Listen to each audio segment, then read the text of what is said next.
Hello, everyone, and welcome to another episode of Connecticut at Your Service.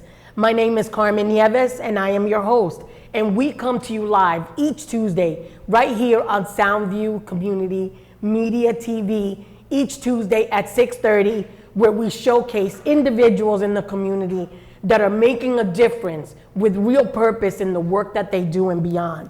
Our purpose, as always, is to bring to you guests that will educate, empower, and engage. And today makes no exception. We have two phenomenal guests.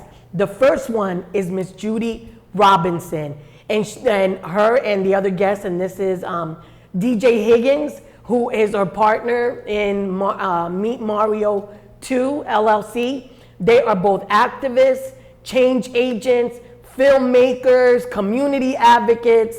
She's just so involved in the community and just a phenomenal person to know, so you'll meet her.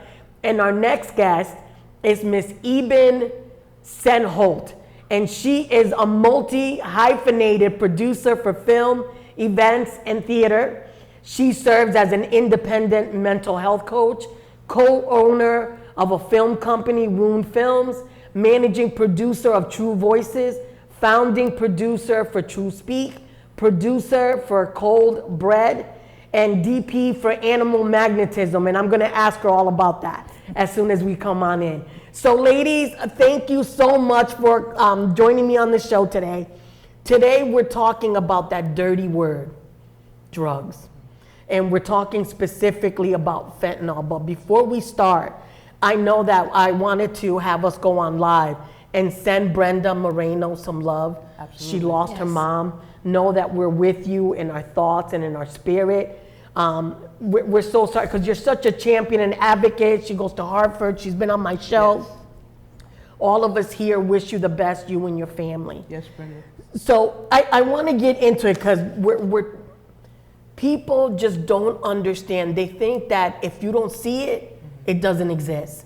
So tell me a little bit about kind of what you're doing and what this awareness day for fentanyl is. It's a national, right? It's a national day of recognition. It's called National Fentanyl Prevention and Awareness Day.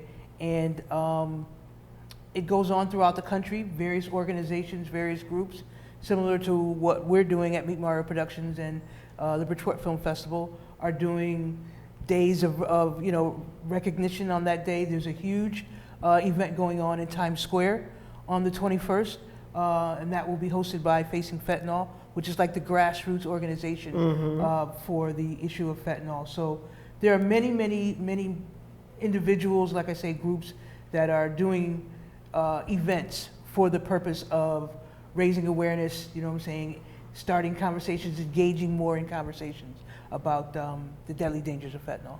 Yes. And we were talking about some statistics about how deeply it's rooted in Bridgeport. And what surprised me is that what they said was all the statistics said unintentional.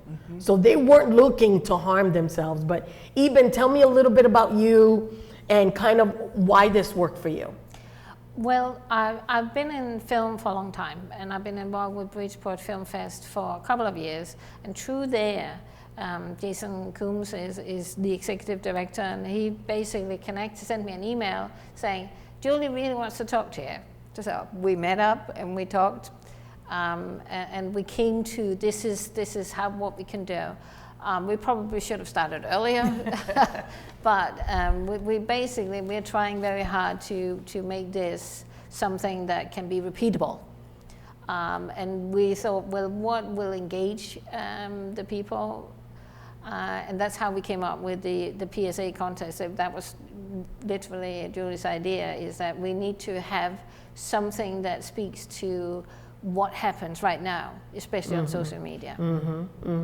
So you mentioned, Judy, that that there was an event happening in Times Square. Yes. Because on the same day there's one in Bridgeport. Yes. So it's going to be all across the country. All across the country. Right. So tell me a little bit about this awareness day that you guys are planning here in Bridgeport. So in Bridgeport, we're going to be down at the Nest Arts Factory down on Fairfield Avenue, and our event is kind of it's creatives coming together to raise awareness. And like I said, we are hosting this event in conjunction with the Bridgeport Film Festival. Like even said, Jason Coombs, who's the executive director over there, he was more than happy to come on board with us and, you know, be able to do something that kind of gets our community talking a little bit more about the issue that's happening, because we're losing way too many of our young people, middle age, you know what I'm saying, young adults. It knows no age, you know what I'm saying. Sadly, it knows no race, you know, no gender, anything of that nature. But so the afternoon, it's only going to be for a couple of hours, but we are going to have various creatives there. There'll be some artwork there. There'll be vendors there, local vendors. We're going to have folks from the addiction and recovery community. We hope to have some law enforcement people, and of course, there'll definitely be friends and family and loved ones. It'll be a day. The day is set up for us to do remembrance, education, and action. So And connecting. Yes, absolutely. So that's those are the things we're going to try to get in the 4 hours. But it's a conversation that we want to continue, and like Ibn says, it's something that we want to repeat over and over again, year after year, and hopefully do more things within the community as far as this is concerned. You know, I think what's important to know is that you can advocate, and you don't have to be in front of a microphone. It could be sharing a picture. It could be sharing a story with your family. You know, because really the true advocacy happens in the home, Yes. because you want to create that awareness and all those things there. So I wanted to just see. So I know that this isn't the first event like this. This is the first one of this one. Yes. But you've done other advocacy projects. So we have like a little slide that has a little project. So tell me about how your local leaders are working together in the fight. So on this particular slide, you see several pictures. This was in November of 2023. We did an art show. We were a part of the Bridgeport Art Trail, and we were downtown State Street, Bridgeport, and it was called Choices, the Art Show. And on that particular day, we had various local artists from Bridgeport and the surrounding area. We also had, as you can see in the upper corner, we had the COPE organization, which is our friend Brenda and Iris, who have both sadly lost their children to fentanyl poisoning, but their organization is all about raising awareness, you know, getting out there, connecting with other family members, moms, you know what I'm saying, anyone that wants to talk about this and raise the awareness so that we don't lose any more lives. And they're definitely about the business of doing that. Some of the other pictures I have, there's a picture there with all the artists that participated. And you see right there in the middle, one of our artists did sort of the many faces of type thing. And a lot of people that came through, they really loved it, because that's basically the issue with fentanyl and drugs in general. There are many, many faces. You know what I'm saying? It's not just one group of people, you know what I'm saying? It's like I was saying, it's ages, all genders, you know what I'm saying? Genders. You know, we were looking at some data just from Bridgeport that the highest number was men. Yes. And then women. And the average age, which was surprising, was what age? Like between 35 and 38. But what we see and what sticks out in our mind are the younger young people that pass, because it's just so affecting. Yes. So Eben, this question is for you. So I know that you're an independent mental health. How does that play a role in what you're doing in this work? Well, it's part of the reason why Julie and I are, working on this, because I am personally a parent to young person that is addicted, and the link between addiction and mental health is actually enormously big. And something that we don't talk about enough either. And basically, once Julie reached out to me, I was sort of schooling her in all sorts of things about mental health issues and illnesses and how to deal with it, because I'm a technician. I love figuring out what's going on. And if you ask me about what's going on inside our brains right now, I'm going to talk your ears off for hours. Okay. So in this, so I was looking at some statistics as we were talking about, and you don't have to know 70%, 50% to know how it affects individuals. And I got some information from the mayor's website, but on there, the City of Bridgeport's website, and it talks about that all the different things like COVID, really, that's when people really started noticing the different types of drugs, and it talks about that it has acute long-term effects, that it affects health, mental health, that it affects the brain, chronic pain. It actually gives you chronic pain. You were talking earlier about needing that fix and having to do whatever you needed to kind of do that. And Julie and I were talking when we were talking before the show, and there was I don't want to say if you want to call it stereotype or whatever that is, but it was talking about a lot of people think that people who do drugs and things like that are homeless. Talking about the homeless. And in reality, the reality is that everyone from all walks of life participate in doing drugs. And the sadness of the whole fentanyl thing is it could be someone who's just going out, having drinks with coworkers for a night, and someone says, hey, do you want to do a little some of this or a little some of that? Something that they probably don't do on a regular basis, and sadly, there's fentanyl mixed in the cocaine or whatever they might do. Maybe they might do a party drug, and it's sort of the one and done. We go out, we have a little snort in the bathroom, and next thing you know, that person is no longer with us. and it takes so little. Yes. And when you talk about that, when you're doing drugs, it affects your social, Yes. your family, and there's people that are addicted to whatever you want to say, whatever it is, and they're completely functional. Yep. Like you wouldn't know. Yeah. You wouldn't know. But then also you don't know that what you're taking with what's going on your inside that you're not talking about or whatever, how that also factors in. So a very little amount could kill someone. Yeah, you're talking about 1 or 2 grains on the tip of a lead pencil can kill you. Wow. Yeah. So, whichever one of you ladies want to answer the question, what can we do as a community? I want to save the world, right? I do. But more importantly, I want to save my world. So I want to safeguard my grandchildren, and how do we do that? What are some things that we can do to kind of maybe be more vigilant? Basically, things like what we're trying to do. Hosting these events. We're going to be doing in control of a PSA contest. Today, our young people are on their iPhones all the time, or whatever phone they have. They're constantly creating content. They're making little films. They're doing all types of things. So we thought we'd present this idea to our young folks, or anyone who's interested in making a PSA about fentanyl, showcasing it through remembrance, education, and action. We want to get out there and we want to talk to their young people. Like you say, Carmen, talking in the homes is where it starts. That's most important. Things are happening.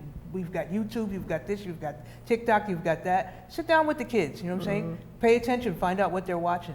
And if you come across something that you see as a parent or as an adult, you might, whether it be with your child, whether it's your niece, you know what I'm saying, or your friends' kids, show it to them. Sit down and talk about it. That's we have to speak more. Yes, I agree with that. We have to stop the silence. Yes. Because, and this is applicable across the board actually, even for suicide, is that we do not talk enough about it. We kind of hide it away. We are afraid of saying, yeah, it happened for me too. So talking to Brenda when I met her the other week, she actually drives around with a sticker on her car saying that fentanyl killed my son. And that's her little thing, as in if you drive up behind her in waiting for the line to go green, then you say, And I think that's what it is. We need to talk about this because we cannot assume we can, just our child, our husband, our, brother or sister, they are the lucky ones. We never know. And it either kills you or it makes you addicted, or some people will not become addicted, but we don't know what we have inside us. And it will be affected one way or another. So I think it's so important to get the message out. So you talked a little bit about the PSA. So explain what a PSA is, and then let's talk about the contest. We'll put up the first section of the flyer. Right. this PSA is public service announcement. So really, this is about trying to create something that will allow people to see what could happen or what has happened with their own eyes. Mm-hmm. As in, oh, so this was actually my uncle who did this. Or try and talk about the impact that that actually does, because it is so devastating and it is so easy to get hold of. I mean, it's just a little pill, right? And listen, and kids know. Yeah. Kids know what we think they don't know, and they know. Oh yeah. Right? So it's creating a little video, right? Yes. Is there a certain length of time that it needs to be? Well, we try not to make it longer than 1 minute, so we're saying 30 to 60 seconds is really what we were looking for, and the subject is open, as in as long as it's talking about fentanyl. You can go to the Facing Fentanyl website to look at some of the other videos they have there, and basically just create it, use your iPhone, use a really fancy camera, it doesn't matter. What matters is that it has the heart behind it. This is really what, I want to get this message across. So here's the QR code that you could scan, and it will take you straight to the submission form, which is just a standard Google form. And there's actually prices. It's cash prices. And we have age groups. So, if you're between 12 and 14, you can actually run away with $200. If you're 14 to 16, you can do that too. Is there any criteria for the submission? So age is not a factor, right? Where you live in Connecticut is not a factor. No. Correct. Right? So you have to fall within the age category. Yes. And it could be, does it have to be like, this is how it affected me, or like, this is how I support out, like, what does the message need to be? The message that you want it to be, because it's about stopping the silence. It's about let's get some conversations going, figuring this out. I mean, sometimes I have to say that my husband is so annoyed at me because he thinks I talk about mental illness all the time. But I think we really need to. We need to pick up on all these little signals and flags that we all see. We just try to ignore and think, oh, it doesn't happen for my child. My child is this little packet here or this little pill here. That's probably just an ADHD pill rather than a fentanyl pill. All of that. And you don't know. You don't know. And you don't know at all. And it's like, and because whenever you do something you're very passionate about it, you do always talk about it. Like if film is your thing, workforce development was my thing. I did that for like over 30 years. And I would always be giving my kids advice. Oh, do this, do that. And they're like, or like telling them what they can and can't do. They're like, Mom, we're not one of your clients. You know what I mean? And I think my family feels that too. But it's like, it's always okay to hear it. Yeah. And especially if you've been impacted directly or indirectly, because this hits families, their work performance, community, and because there's no, like, it's a white thing or a black thing, or, you know what I mean? It just really hits everybody. So you can't say, you've got to talk. There's actually a study out of California that's almost 30 years old now. It's called the ACEs study, and it was done by Kaiser Permanente. And the most interesting thing about it is that they had 17,000 people that went through all the statistics, and they found out there's 10 criteria that you can say, have you been exposed for this? ACEs is for adverse childhood experiences. And if this has happened to you while you were a child, and one of them is losing a parent, or actually losing a mother, or losing a father, or another one is, have you been sexually assaulted, and all those things. So all of that, the link between having just 3 of those 10 and health problems 30 years later is so strong. Mm-hmm. And it keeps coming back if you don't deal with it. Yes. Hello and welcome to Connecticut at your service. Do you have a question for our guests? Hi, I do have a question. Yes. My question. Sorry? Yes, I can hear you. Okay. Okay, my question is, does it matter if I hold the phone vertically or horizontally? Very good question. Oh, that's a great question, That's actually. a I hadn't really even great thought of that. question. No, so I prefer them to be landscape, so you hold it like this.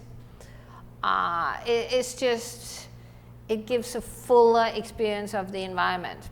But having said that, if you want to hold it the other way, we're just going to put it on Instagram, and then it's like square anyway. So do what you think. That reminds me, can it be like a group of youth?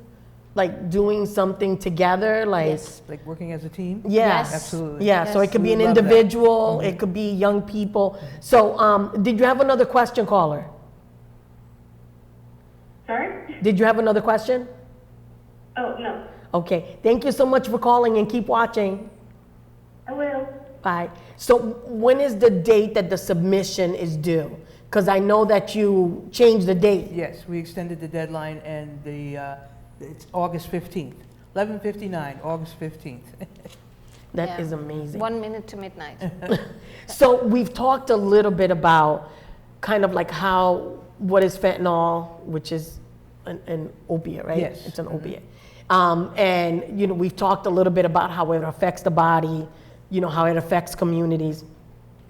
We've talked about how it impacts families. When somebody says to you, I don't know what to do, what do you recommend? Well, I mean, first and foremost, God forbid you're in a situation where you're someone that you know is overdosing. You immediately want to call 911, 211, but you want to call 911. I'm sorry, you want to call 911 first. Hopefully, if you're dealing with someone who you know has some addiction issues, or you know that they're doing drugs and you suspect it might be fentanyl, I pray that you might have a Narcan kit available to you for use. You administer that right away. You want to be sure you keep the person on their side, and you definitely, want to make sure that, like I said, you call that 911 because you want that help to get there right away, because it doesn't take long before things take a very serious turn. There are some other ways even you were going to say. No, I mean, call 211. Make sure that you reach out to the people that can come and help you if you're on your own. Or, just being on your own with someone who's affected is really traumatic. Just make sure that you get 911. I've seen the blue lights quite too many times. It is just one of those scenarios where we need to don't drop the ball after that. That's really what I'm going to say, is that I think most of us know what to do. You can do, there's multiple helplines that you can go and see. So we should have had a list of those. But we can. We definitely can have, and I'm sorry I didn't give you much more time to be on the show, but to prepare better, but I think we're fine. But we post the video, the flyers, and any information and some pictures. So we will post those so the information will get out. Very good. Thank you so much. And then this is gonna play on YouTube. It lives on our website, so don't feel like, it's definitely, so when we talked about calling 911, absolutely, and I'd rather be mad at somebody or having somebody be mad at me than risk them dying. Yeah, absolutely. So that's where, if you're not sure what to do, if you feel like you're in some kind of danger or your person, absolutely 911. If you have a friend and you don't know what to do, then 211. And even I on your information that you sent me, you said that you were connected to NAMI. Yes. NAMI.org is the National Alliance for Mental Illnesses. And they have, so we're not talking crisis, we're talking, this is not good, I'm not feeling good. NAMI is a national organization that provides support and mental health education for free. And there's a chapter everywhere. Yeah. And it's for families, right? It's for families, but also it's also for the person in crisis or that may have an issue. There's a new Bridgeport-centered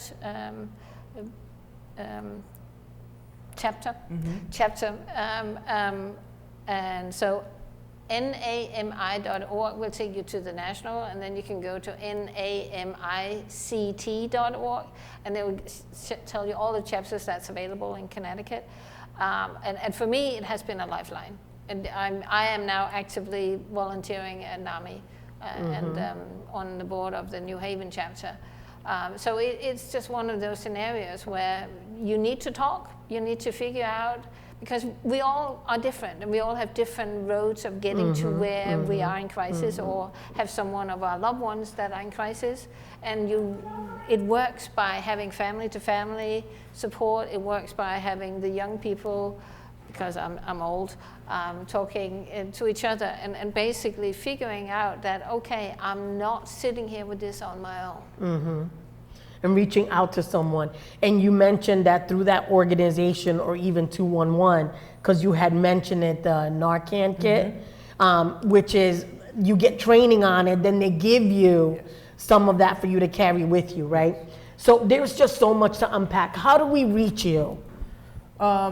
If we wanted to continue the conversation or to have you come out and talk to the youth about this PSA? Oh, absolutely. You can reach Meet Mario Productions.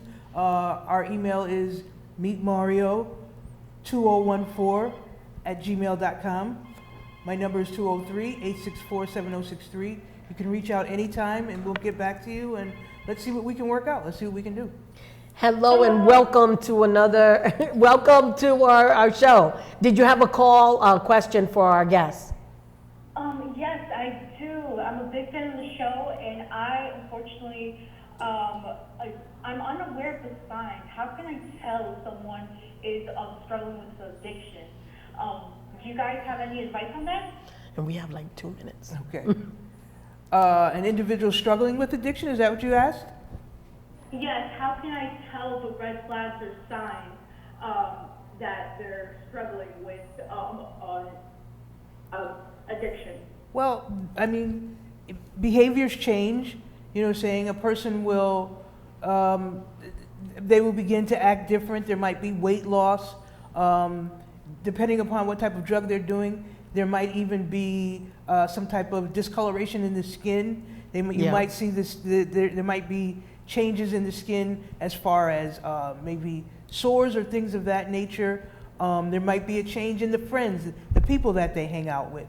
You know what I'm saying? It might be a situation where folks are not coming back home at nighttime. You know what I'm saying? You don't see the people for 2 and 3 days. There are some telltale signs out there. I don't know even if you... Well, one of the things I was thinking about is that if they may stay up, way too long as well. So they change the behavior. That's probably the biggest sign. Absolutely. Yeah, because you know your family, your friends. You kind of know what might be, and you can always go to 211 or there's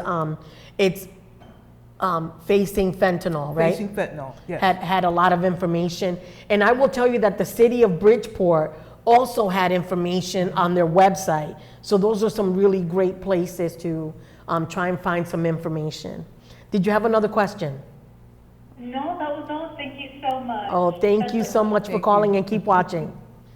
So really quickly, I want to get to the last slide because we talked a little bit on the show, before the show, that if you don't want to do a PSA, if you don't want to talk about it, maybe you just want to submit a picture of somebody who had passed away.